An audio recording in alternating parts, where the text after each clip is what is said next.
High, আমি অনিক। আজকে আসি একটা টাঙ্কিতে অটো চেঞ্জ করার জন্য।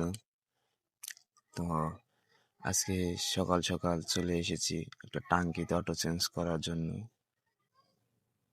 তো টাঙ্কিটা চেঞ্জ করব, এখন অটোটার তার ছিঁড়ে ফেলে দিয়েছি। তো চেঞ্জ করার জন্য এসেছি টাঙ্কিটা এক বড় ভাইয়ের বাড়িতে। তো সকাল সকাল চলে এসেছি। তো কাজটা খুবই সুন্দরভাবে করার চেষ্টা করলাম। এই অটোটাও তেমন কিছুই হয় নাই, শুধু তারটা শক্ত হয়ে আটকে গেছে, সেজন্যই অটোটা উপর পেলে উঠতে পারে না। তো সম্পূর্ণ ভিডিওটা দেখুন। তো আমার অটো লাগানো শেষ, যেহেতু আমার সাথে কোনো ক্যামেরা ধরার মতো লোক নেই, সেহেতু ফোন রেখে তারপর অটো লাগাইছি।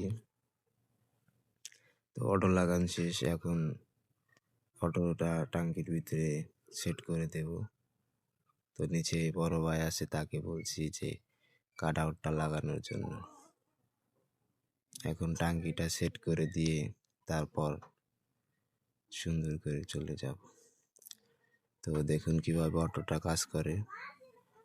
যখন নিচে ছেড়ে দেব তখন এলো অটোটা কাজ করে এইভাবে।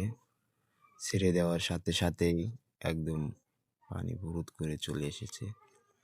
এটা হলো সাবমার্সিবল মোটর, সেজন্যই প্রায় 5 তলার উপরে, সেজন্যই এখন পানির স্পিড অনেক বেশি। তো টাঙ্কিটা মোটামুটি বোঝাইয়ের দিকে। তো দেখাবো যে কিভাবে টাঙ্কি বোঝাই হলে অটোটা বন্ধ হয়ে যায়। তো দেখতে থাকুন।